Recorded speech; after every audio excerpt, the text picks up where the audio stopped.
That intro never gets old. Welcome, one and all, to a new episode of Connor's Takes. It feels like it has been about 20 years since I last did one of these. And tonight, I am actually joined by Ryan, the awesome Bills fan out in Vegas, but still winds up coming to Buffalo every single time, at least one time a year for a Bills game. So I feel like everybody in this fan base knows him at this point. And we have brought him on because Paul got tired of listening to my continuous takes that just drove him up the wall. So he's unfortunately subjecting you to the torture of listening to me talk ball, Ryan. So I apologize in advance, just so you. Well, that is lovely. Thank you for having me on. What's up, everybody? Oh yeah, we love having you on. I was actually talking to Zach. We should get Zach on too. That way we have the whole crew back on an episode of Connor's Takes to have all of you tortured with listening to me talk ball forever.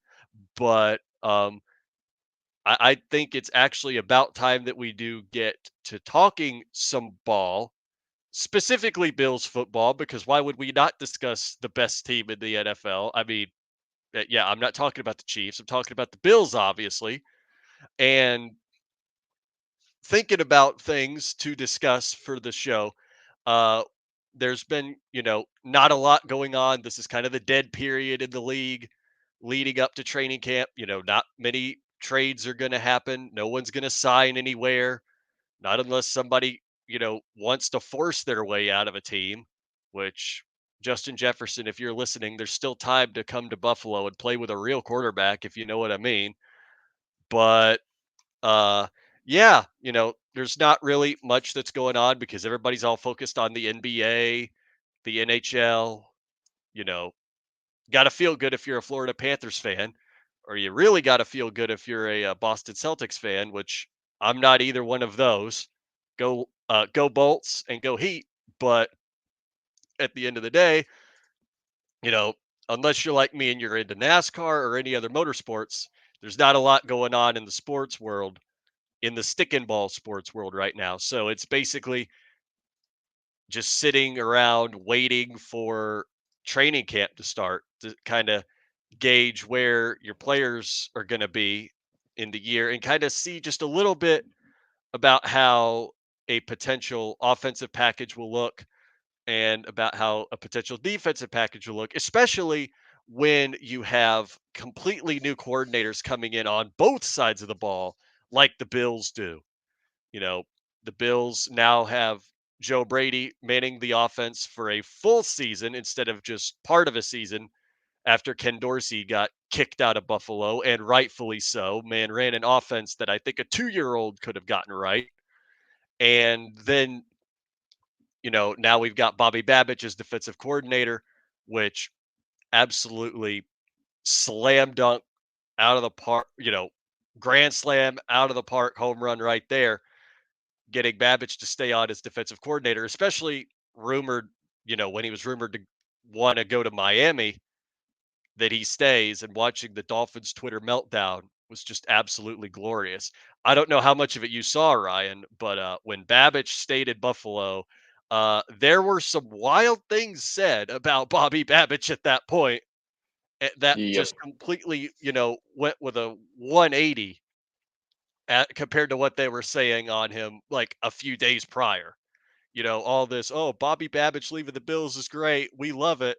And then he stays with Buffalo, and then we're like, we never wanted him anyway. He sucks. He's gonna get torched by Tua and Tyreek and Waddle, and Yeah, oh it's my usually god. how things go with Hmm. every fan base. You Oh, for want the sure. guy, and then the minute you don't get the guy, you want to hate on him. So Or not unexpected.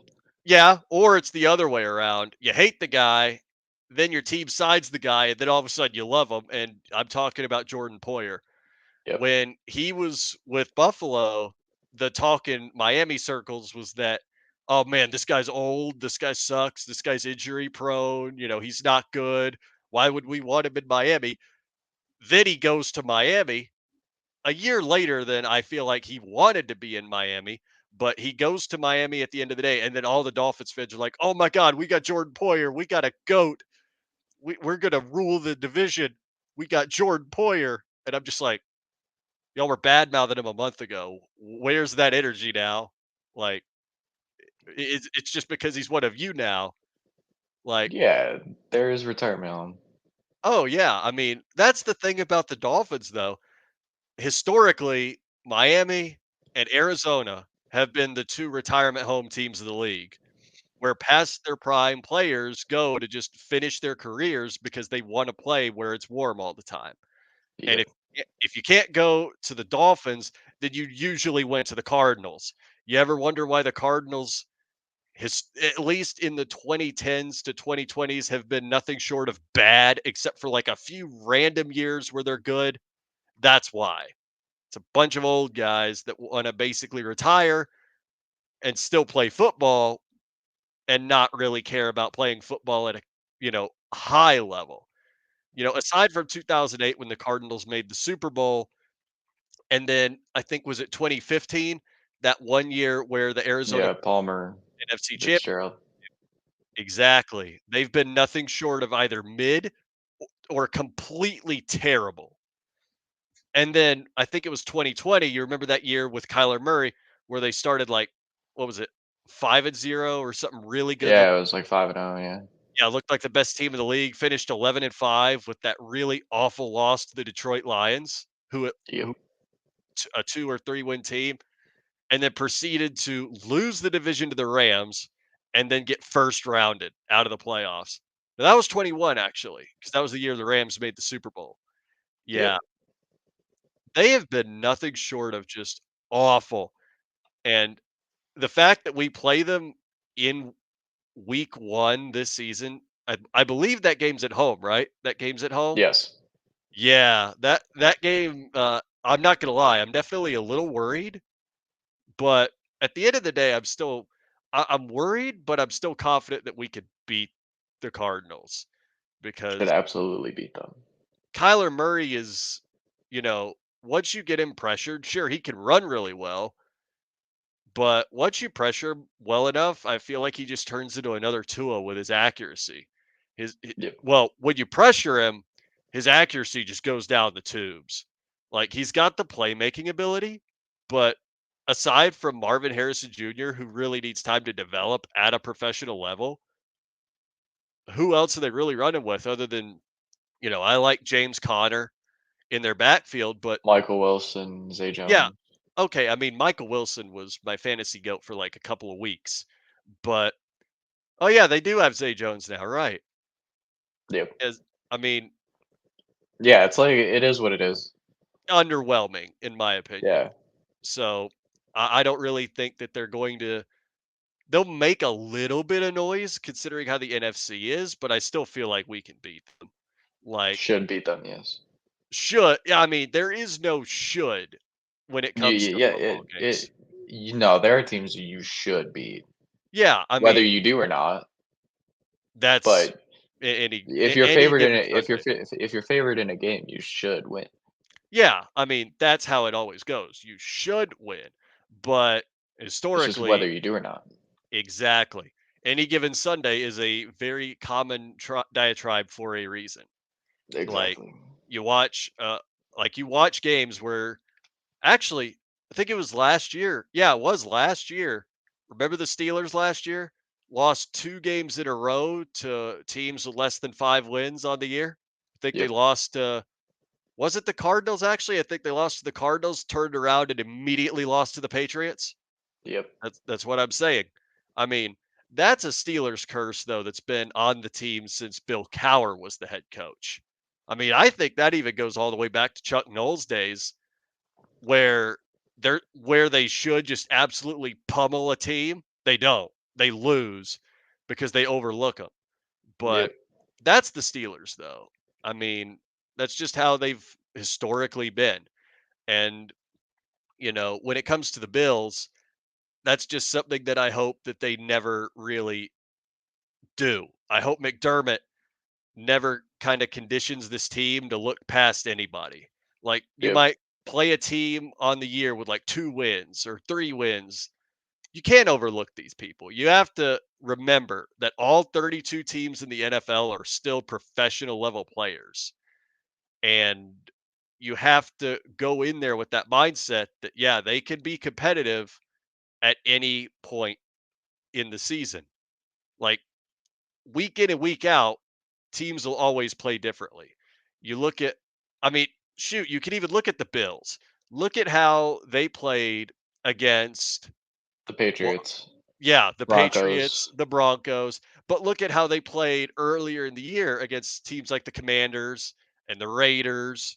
The Dolphins don't count because we own them, but look at the teams that the Bills absolutely owned, and then look at how they turned around and followed it up with duds, nearly losing to the Giants, being a punt return tackle away from possibly losing to the Chargers, who were starting Easton Stick at quarterback. I mean, teams will always play you hard no matter what. And it's because players are it's a business. The NFL is a business at the end of the day. It's not a game to the players. Yep. They're playing for jobs, coaches are playing for jobs. Some players know they're going to get cut, so they're literally out there to audition for other teams. So they always give it 110% on the field. And sometimes their best just happens to get the better of a good team. I mean, we were just talking about the Arizona Cardinals, that win or that loss against that 2-win Detroit Lions team that proves it, Yep. and then the Bills losing to the Patriots, which I admittedly at that point last year, I was kind of laughing a little bit when Mike Gesicki got that touchdown and did the gritty. I was like, man, this dude out here still helping the Dolphins, even with the Patriots. But that's beside the point. You know, good teams will always find ways to win, but there will just be those times when you just have a bad game. It happens. And I think really that loss and the Broncos loss, I think that's what started the fire Ken Dorsey train. Am I right? I don't. Yep. Okay. I wanted to make sure I was on time with that because I don't exactly remember when it started or when he even got fired. Did he get fired after the Philly game? When did he get No, fired? after the Broncos game, Okay, so he got because I went fired. to the game the next week Oh man, against the Jets. nice. Yeah, it was a So nice win. yeah, that was a good win for the Bills. Like they needed that, and that's crazy. I actually did not. I didn't remember what it was. I actually thought it was after the Eagles game, No, genuinely. yeah, yeah, But no, that's what I'm saying. So that was really, I feel like when the Bills season turned around too, was when Ken Dorsey got let go. Joe Brady came in and just on the fly started changing things up. You could see it on the field with how Josh Allen was, scrambling out of the pocket and running like he used to. It just felt like earlier in the year watching Bills games that someone had told Josh Allen to stop running so much, like start throwing the ball more. Like, is that the same impression you got, Ryan? Like they just yeah. kind of, yeah, it's almost like they told him to stop running and just throw the ball. And I think we saw that manifest itself well in week one when he threw 3 picks to Jordan Whitehead. I Yep. think that, yeah, I think it was three. Yeah, because he just wouldn't run. Like, I feel like one of those in particular, man had the first down if he just runs, but Yep. he didn't run. So they he wound up throwing an interception.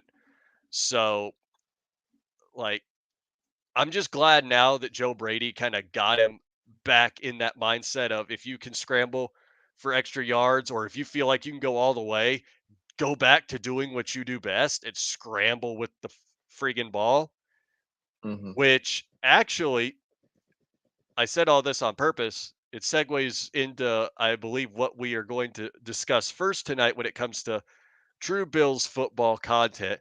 And that is with a full year of Joe Brady as offensive coordinator, Ryan, where do you I'll open the floor to you first because I've talked about this plenty of times on the show before. What do you think about the target distribution for wide receivers, tight ends, and running backs under a full season of Joe Brady this year? What do you think is going to happen? Who do you think is going to get more targets than did last year? Who do you think might get too many targets? Who do you think should get more targets but probably won't? Let me open the Yeah, floor to you so you can speak your piece.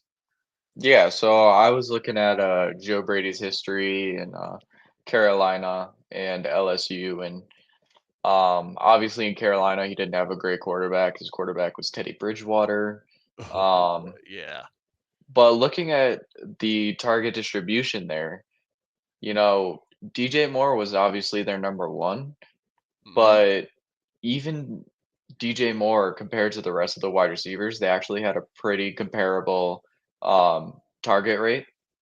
So when looking at this wide receiving core, maybe we don't have a true number one at the moment, but I don't think that matters for a Joe Brady offense. I think that was even shown last year with Hmm. how much he wanted to use Shakir compared to Diggs. Hmm. So looking at this offense and looking how Joe Brady likes to use the scheme, I think Shakir is in for a big year. I think you saw Kincaid's depth of target Yeah. increase when Joe Hmm. Brady um, Hmm. got in the building and Yep. was offensive coordinator. Yep. So off the bat, I think you could definitely lock in that Kincaid and Shakir will be the top two targets. I'm looking at Kincaid. He's going to be right around that boundary of 1,000 yards. It would not surprise me if he reached it. Um, and same with Shakir. I think he could, if he takes the jump that many are expecting, I could see maybe 1050, 1,100 yards. Oh, Um, yeah, something around there. Um, all right. I think he's a versatile piece. I Hmm. think Joe Brady will like to use him in a lot of ways.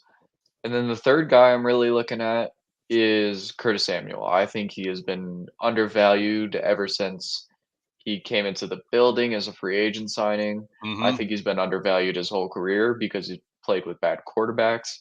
Oh yeah. Um, speaking of Joe Brady in 2020, when Curtis Samuel had his best year, he had almost 900 yards. So Curtis Samuel, versatile. I think you're gonna hear a common theme when it comes to him and Shakir in terms of versatility.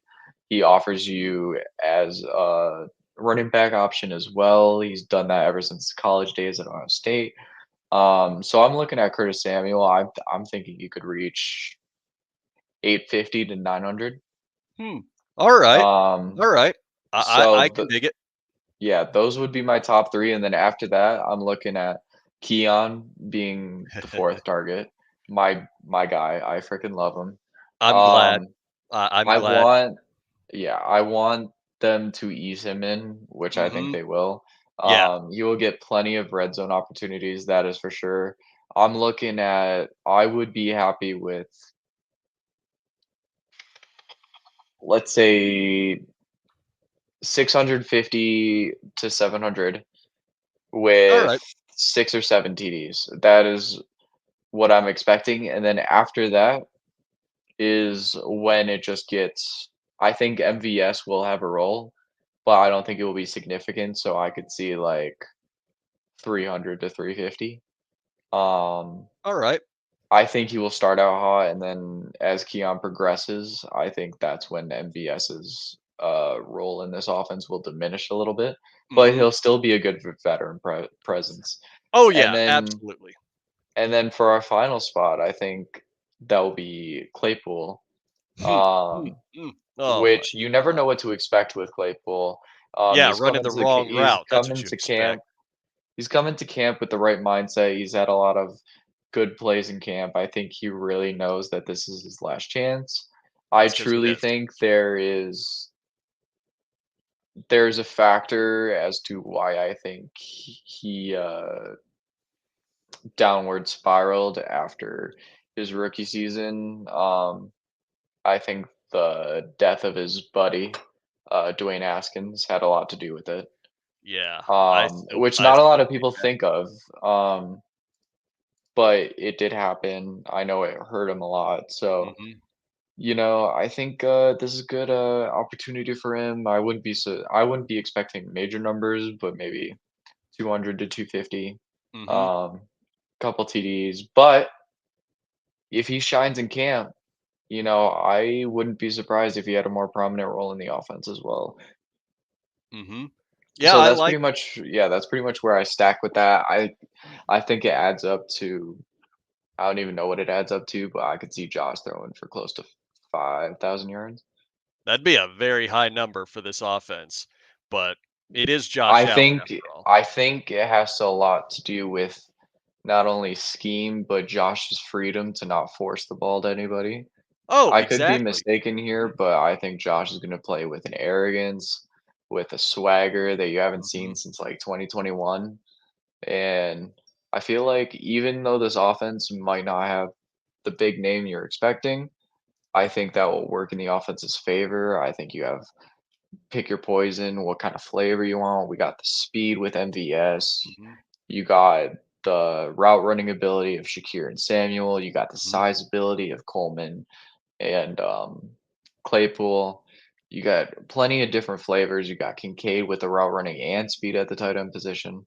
Mhm. So lots of good undervalued pieces around the league. Mhm. Oh, for sure. And I feel like there's a lot of names, at least within our wide receiver room and our offense as a whole, that just the regular fan doesn't even know exists. Khalil Shakir is one of them, and I've talked about this on the show before. Nobody outside of Bills fans knows who Khalil Shakir is. Well, Dolphins fans do, but that's because Shakir owned them in the last week of the season. But no, most people that I've talked to that aren't Bills fans, when you go, "Oh yeah, Khalil Shakir is going to be a guy that'll step up for the Bills next year," they go, "Who?" And then when you tell them, "Oh yeah, they signed Curtis Samuel," they go, "Oh, I know who Curtis Samuel is." Yeah, they know who Curtis Samuel is. They'll know who Shakir is soon enough. Oh, absolutely, they will. They will. I don't really think that, and I've said this on the show before. I don't personally think that Khalil Shakir is going to get the most targets on the team. I actually think it'll be Dalton Kincaid. I think they'll want I think that they might try to use him in a similar way to how the Chiefs use Travis Kelce, like the quick routes up the middle and just the number one receiving option overall because of just how much he's proven himself in the offense. And I feel like that just from what I watched with Joe Brady leading the Bills offense in the later half of last year, I feel like that's kind of where we're going with this. Is maybe it'll be a little bit more of a run focused offense, with James Cook and Ray Davis. I believe his name's Ray Davis, right? I said that right. Yes. Yeah, Ray Davis. I was really happy when they drafted him. But an interesting thing to note with Ray Davis, um, he actually led the SEC in receiving touchdowns for the running back, right? Yeah, you knew Yes. that. Okay. Yeah, I Yeah. knew that. Yeah. I feel like the reason they drafted Ray Davis, they looked at that stat, they looked at how James Cook kind of has questionable hands in the receiving game, and we're like, you know what? We're going to draft a running back that actually has hands. So I feel like maybe the Joe Brady offense is going to feature James Cook as more of a power back and Ray Davis as more of a receiving back and use kind of the two running back system. But who knows? We haven't seen, exactly what Joe Brady is going to cook up for the offense. I still feel like it's going to be I feel like the majority of it though is going to be Dalton Kincaid and James Cook. But that's kind of how I see it. In the era of football that I grew up in, it was basically run based football. I grew up watching Le'Veon Bell. Even before that, I grew up watching Rashard Mendenhall. You know, a good run game is paramount to any team because you limit the amount of time that the opposing team's offense has with the ball. If you could just keep running, consistently getting first downs and just chewing clock the whole time, you make the game go by quick and you prevent the other team's offense from getting on the field. And when you're playing in the AFC with some of these very potent offenses like Patrick Mahomes and the Chiefs, Joe Burrow and the Bengals, even Justin Herbert and the Chargers, yeah, I'm leaving them out. You know who them is, Ryan, because we own them. For as high powered as their offense claims to be, it's only effective against teams that kind of suck. So at the end of the day, having an effective run game is critical to any team's success. And I feel like if Joe Brady maximizes James Cook's potential along with Ray Davis, we are going to have a solid offense.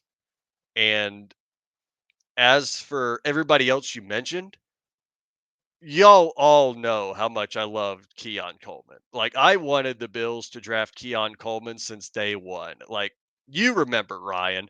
You Oh probably yeah. you got annoyed probably with how much I wanted Keon Coleman over guys like Xavier Worthy, Xavier Legette, Lad McConkey, and others. Like, you were just sitting there, you and probably a good portion of Bills fans were thinking I was crazy. But then we draft Keon, y'all look at me and go, all right, this guy better be a Hall of Famer.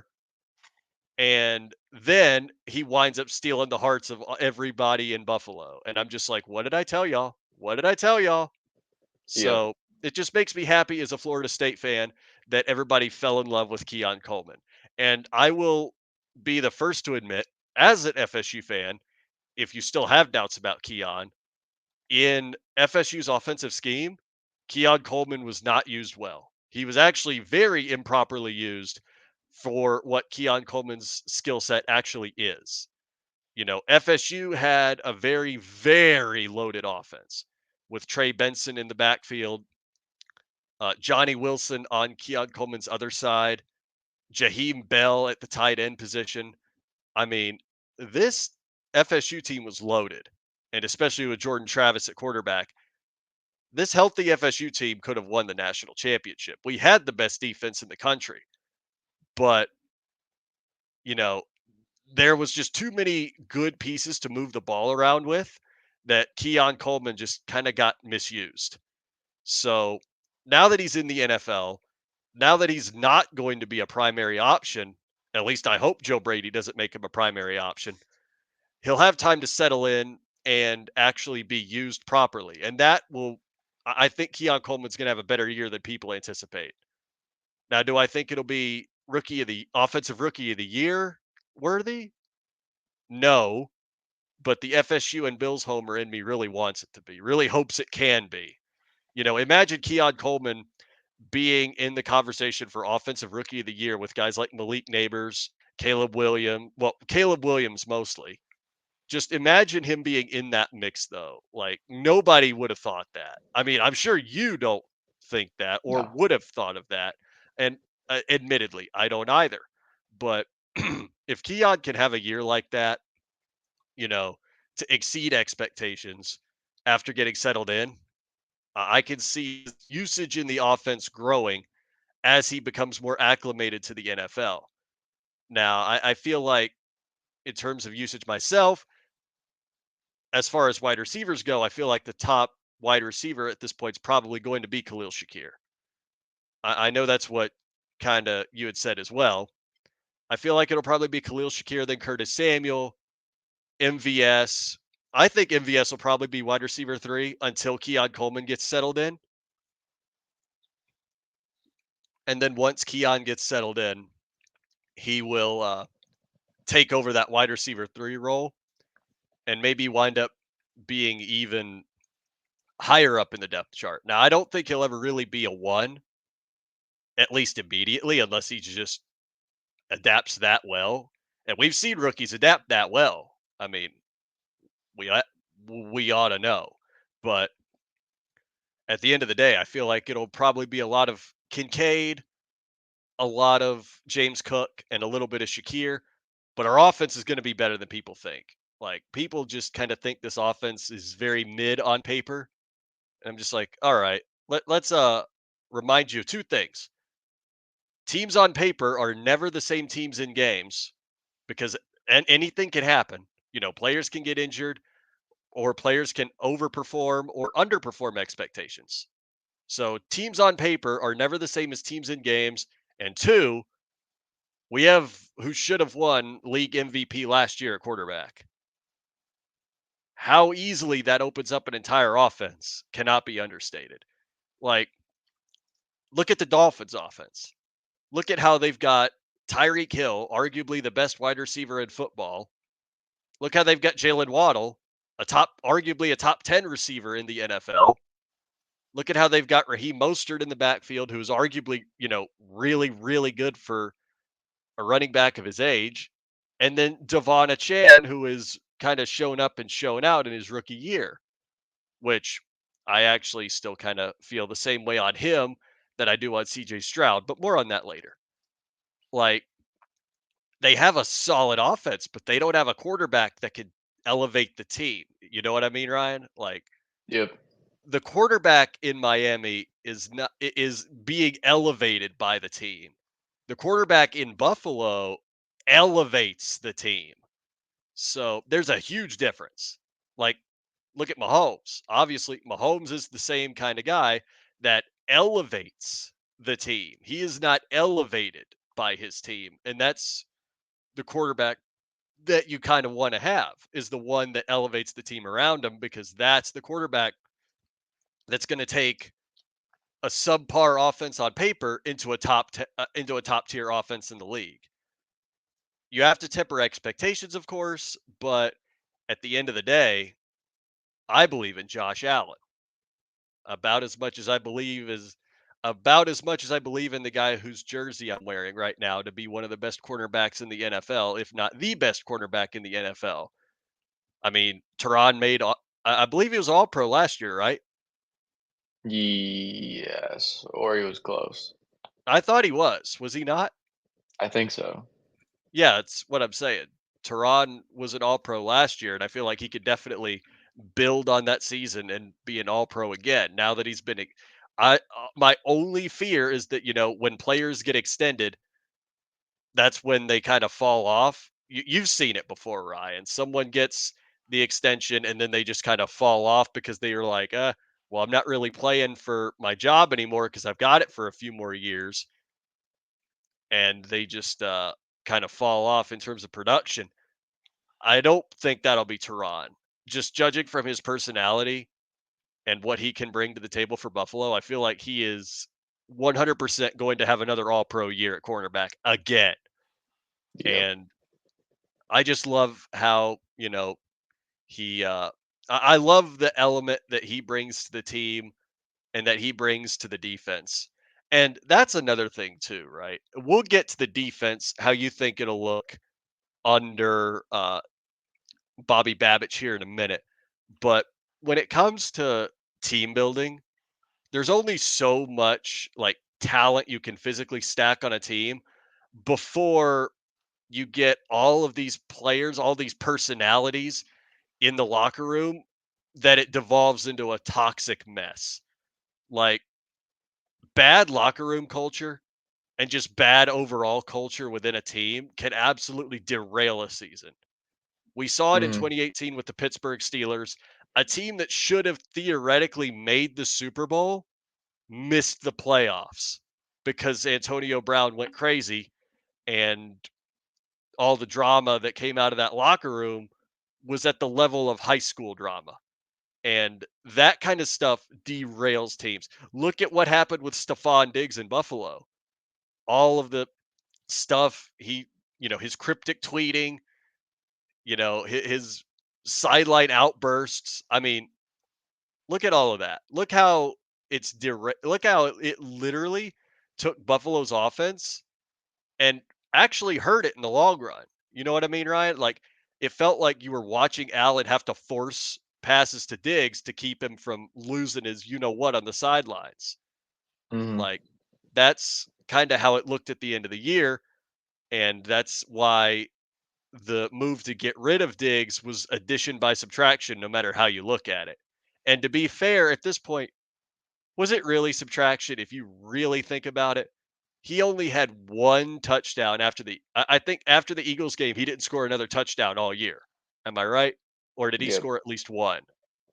I think you're right. That's wild, isn't it? Like, Yep.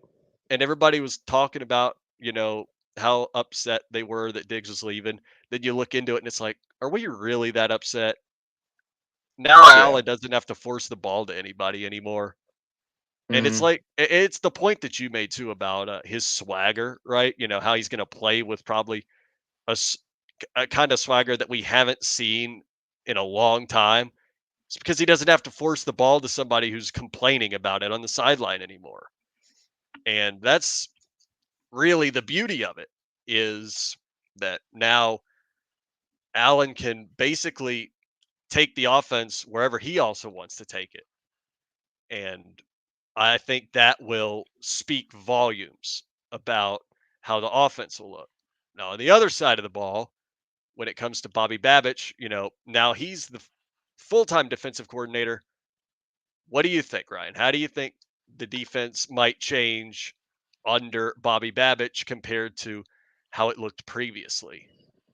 I think it will relatively be the same. I think he'll have some growth spurts, but they're also getting more athletic. Rookie Hmm. Cole Bishop, Mike Oh, yeah. Edwards at the safety position. Hmm. You get Matt Milano back to pair along with a Oh, healthy thank Terrell God. Bernard. Von Miller, full off season to train and recover. Greg Hmm. Rousseau healed that foot. AJ Epinesa, contract extension. Oh, Then yeah. also signing Austin Johnson Hmm. as your third defensive tackle. So yeah, I don't think they will really miss a beat. I think maybe some growing pains, but minimal. Um, Hmm. I think they're just going to be flying out there. Still one of the top five defenses in the league. Oh, yeah, for sure. And defense wins championships. We have seen that play out year in and year out in the NFL. Look at the 2000 Baltimore Ravens. They won the Super Bowl with Trent Dilfer as their starting quarterback because their defense was that good. Good defenses, in terms of talent and scheming, can entirely change how people perceive teams. And with Bobby Babich leading the team, I 100% feel like this defense can actually take the next step. And also, don't sleep on D. Delaney, the guy that we signed from Tampa Bay. Yep. I watched a lot of Tampa Bay games. Do not sleep on D. Delaney. I think he is going to be a very excellent plug and play option for the secondary, especially if there's an injury later in the year, which let's hope not. But you see what I'm saying, though. Yeah. So I feel like there is a lot of room for improvement, and I feel like there will be quite a fair bit of it when it comes to how the Bills defense looked last year, and now they're getting healthy. I mean, that's the important thing. Healthy Matt Milano, healthy Terrell Bernard. You know, Matt Milano being on the field is going to change the overall look and feel of how you approach this team, and Yep. that's huge. But any other thoughts that you have regarding how you think the Bills roster will look, and any kind of thoughts that you have before training camp? No, I mean it will be exciting to see how the team will look. I think training camp is going to be a good way for them to get acclimated. All the new weapons, 'cause that offense is really new. I'm honestly kind of excited to see Cedric Van Pran in the Ooh, preseason. yeah. He's a guy to keep a lookout for not only this year because I don't think he'll get a starting spot this year, but maybe next year or the year after for sure. Obviously, I'm going to be keeping my eyes on the wide receivers, most Hmm. interesting uh, position group, I'd say without a doubt. And then also edge rusher. I think that's probably the biggest concern right now. We just don't know what Vaughn's going to look like. So Hmm. yeah, that's pretty much about it.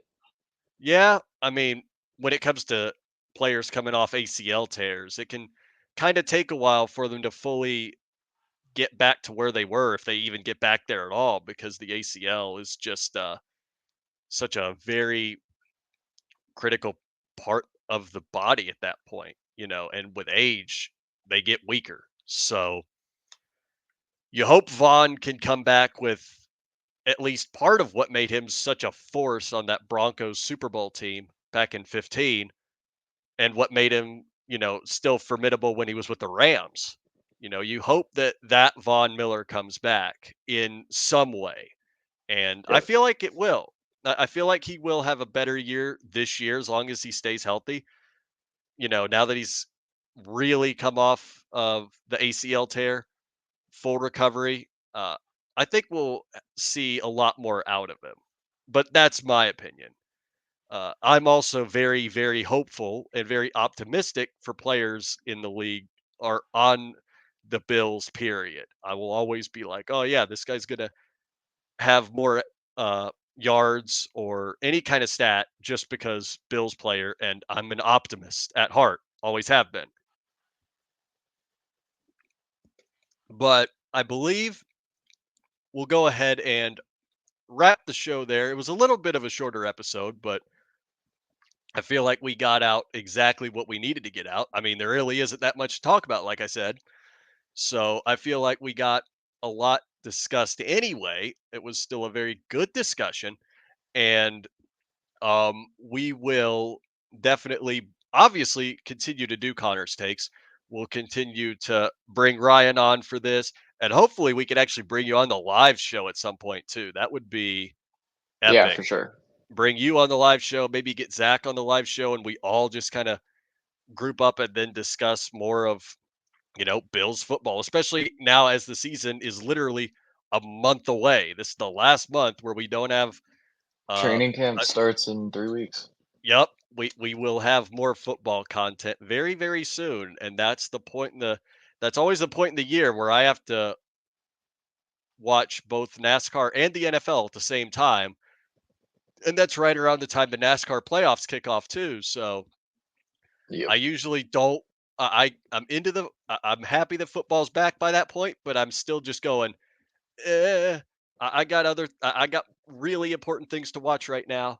But once the NASCAR season ends, that's when I'm full send on football, and I'm really excited for this year. I think the Bills can exceed expectations.